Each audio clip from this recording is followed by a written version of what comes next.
Billionaire pretends to sleep to test Black Maid's kid and freezes, seeing what she does. Her hands trembled as she reached for the doorknob, unaware that the man inside had already judged her by the color of her skin. One quiet evening, what should have been an ordinary day turned into a nightmare of whispered insults, piercing stares, and a cruel test no one should ever have to face. She thought she was just there to work, but the moment he decided to put her in her place, everything changed. What happened next would leave an entire room frozen in disbelief. The Johnson family had worked hard to build a life they could be proud of. Every morning, Danielle Johnson woke before sunrise, brewing coffee while her two children, Maya and Caleb, hurried to get ready for school. Their modest home buzzed with laughter and routines, a place where love was stronger than the worries outside their door. Danielle believed in teaching her children dignity, kindness, and resilience, even when the world wasn't always fair. For years, she had done everything right. Steady job, good neighbors, and a heart determined to rise above. But beneath the calm surface of their lives, an invisible tension was waiting. Some people in their community had never truly accepted them, and soon that quiet resistance would erupt into something far more cruel. Danielle had no idea that one encounter, with someone who refused to see beyond her skin, was about to test everything she thought she knew about safety, respect, and justice. At first, Danielle tried to ignore the whispers. After all, she had lived in the neighborhood long enough to know which smiles were real and which were plastered on out of habit. But lately, the looks felt different, sharper, lingering, filled with suspicion she couldn't shake. It began at the school. One afternoon, her daughter Maya returned home with her shoulders slumped and eyes wet with confusion. She dropped her backpack on the floor and whispered, "Mom, why did the teacher say I should stick to easier goals?" Danielle's stomach tightened. Maya was one of the brightest in her class, always volunteering to read, always raising her hand. Yet now she was being told to shrink her dreams because of an assumption no one dared say aloud. Danielle wrote it off as a misunderstanding, but then it happened again. Caleb was accused of roughhousing when all he had done was join a game of tag. Other children were given warnings. Caleb was given detention. When Danielle questioned it, the principal's voice turned icy, dismissing her concerns with words that cut deep. "Perhaps you're being too sensitive." The unfairness didn't stop at school.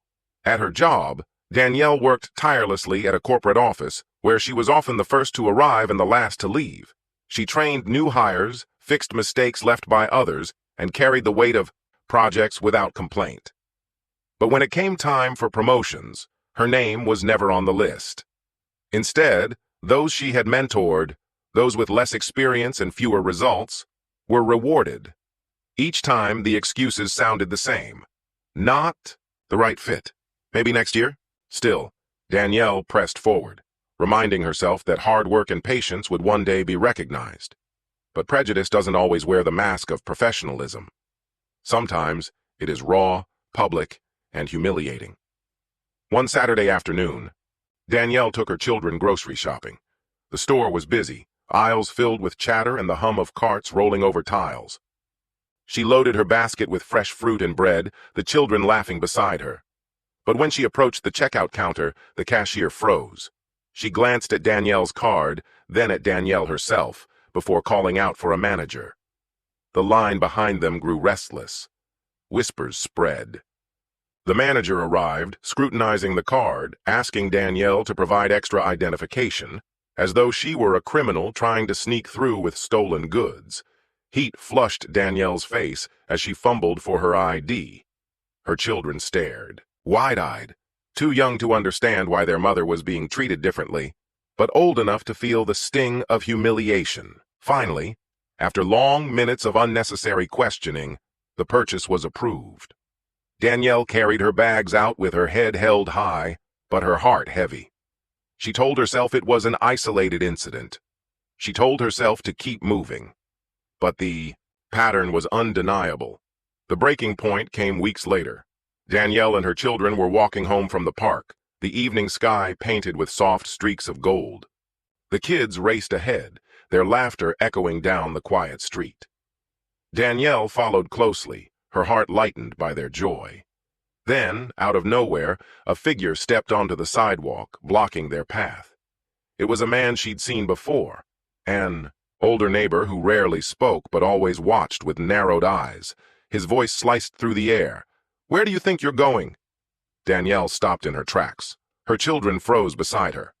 "This is my neighborhood," he sneered. "I don't know what business you have walking around here, but you people are always causing trouble." Her pulse thundered in her ears. She wanted to shield her children, to protect them from the ugliness spilling out of this man's mouth. She tried to step around him, but he moved again, blocking her. His words grew sharper, louder, until curtains in nearby houses twitched and shadows gathered at windows. Her son Caleb clutched her hand, whispering, "Mom, let's go home." Danielle forced calm into her voice. "We live here. We're just going home." But the man's face twisted with rage. "Not for long," he spat. "People like you don't belong here. I'll make sure of it." The children gasped. Danielle's breath caught in her chest. The man wasn't just throwing insults. He was making a threat. And then, just when she thought it couldn't get worse, flashing red and blue lights appeared at the end of the street. A police car pulled up, tires crunching against the curb. Relief flickered in Danielle's chest. Maybe help had arrived. But the moment the officer stepped out, the relief vanished. The neighbor pointed toward Danielle and her children. "There they are! I told you they don't belong here. They've been wandering around, making trouble." The officer's eyes narrowed, not at the man, but at Danielle. He approached with slow, deliberate steps, his hand hovering too close to his belt. "Ma'am," he said, his tone hard, "I need to see some identification." Danielle's heart plummeted. She was the one being questioned. Her children pressed close to her sides, fear etched on their faces. She reached for her purse, but her hands trembled, the weight of every unjust moment pressing down on her. Around them, neighbors peeked from windows and doorways, watching, whispering. The man smirked, arms folded across his chest as though satisfied with the chaos he had set in motion. And in that moment, Danielle realized something chilling. This wasn't just a confrontation with one racist neighbor. It was the unveiling of a system ready to believe the worst about her before hearing a single word of truth. The officer's hand shifted closer to his holster. The children clung tighter. Danielle's voice shook as she tried to explain. But another voice rang out, firm and commanding. "Hold on a minute." From the opposite side of the street, a neighbor approached, Mr. Rivera, a quiet man who rarely spoke but had always exchanged polite nods with Danielle. His phone was raised, camera, recording, and his voice carried over the tense silence. "I've been watching the whole thing," he said, his tone edged with steel. "She wasn't doing anything wrong. That man," he pointed at the accuser, "has been harassing her and her children for months, and now you're siding with him?" Murmurs spread. More phones lifted. The officer hesitated, his posture tightening. As he realized eyes and evidence were now trained on him, the racist neighbor snarled, stepping toward Rivera.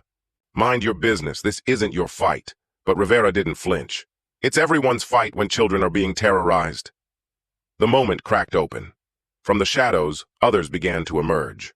A woman with a stroller, a teenager, with his phone recording live, an older couple whispering angrily at the injustice unfolding.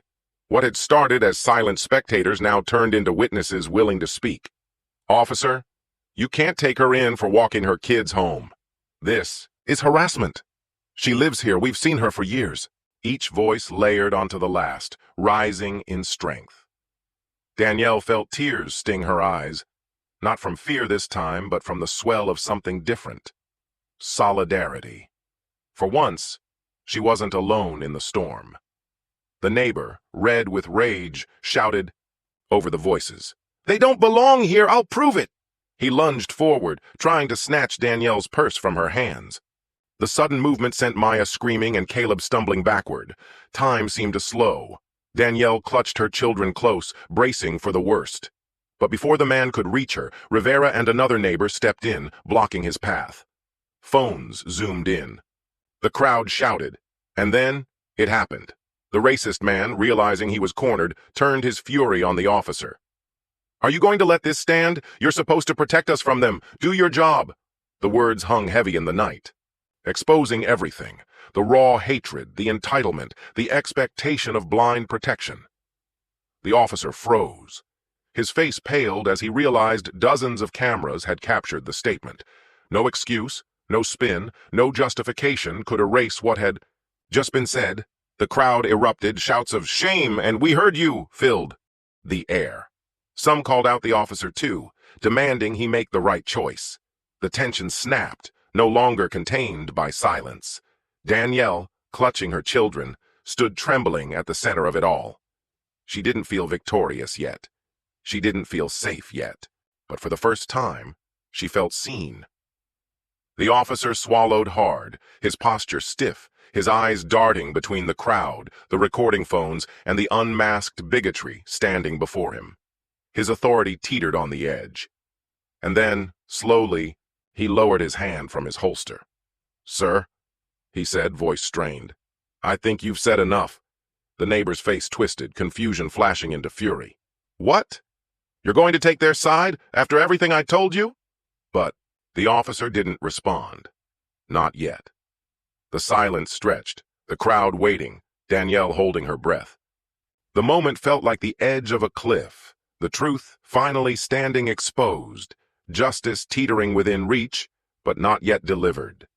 By morning, the story had already begun to spread.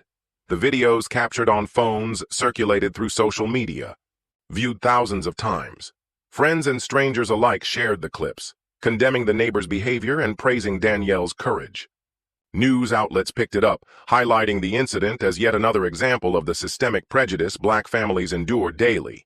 The neighbor, once confident, brazen, and untouchable, was summoned by law enforcement and, eventually, faced charges for harassment and intimidation. Public backlash forced him to confront not just the law, but the consequences of his actions. His social standing, once unquestionable, crumbled under the weight of his own behavior. The officer, too, underwent an internal review, highlighting the dangers of implicit bias and the necessity of protecting everyone equally, not just those who fit a preconceived notion of belonging. Danielle's workplace took notice as well. Her courage in navigating the public scrutiny, her unwavering commitment to her children, and her steady professionalism under pressure forced her superiors to reevaluate not only her performance, but also the broader culture of bias within the office. Within months, she was finally recognized with a promotion she had long deserved, not because of charity, but because the world had seen the strength and integrity she brought to every task. More importantly, the children grew stronger from the ordeal. Maya, once tentative and confused by subtle injustices, began to speak out, advocating for fairness among her peers. Caleb, too, learned that courage wasn't about fearlessness. It was about standing firm even when the world seemed unfair. Danielle often reflected on that evening, the confrontation, the cameras, the crowd, the officer's hesitation, and the neighbor's downfall. It had been terrifying, humiliating, and exhausting.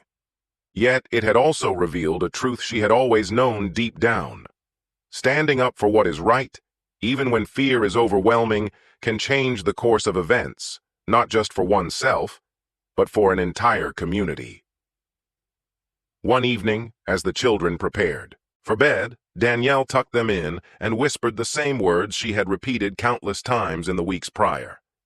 "No one can make you feel less than you are. Your worth is not determined by their ignorance. You matter. Always." Maya hugged her mother tightly. "Mom, do you think it'll ever end?" Danielle paused, looking at the city lights through the window, her heart both heavy and hopeful. "Maybe not completely," she admitted softly, "but it can change. One voice, one action, one act of courage at a time." The question lingered. However, for everyone watching her story unfold, if injustice exists all around us, what will you do the next time you see it?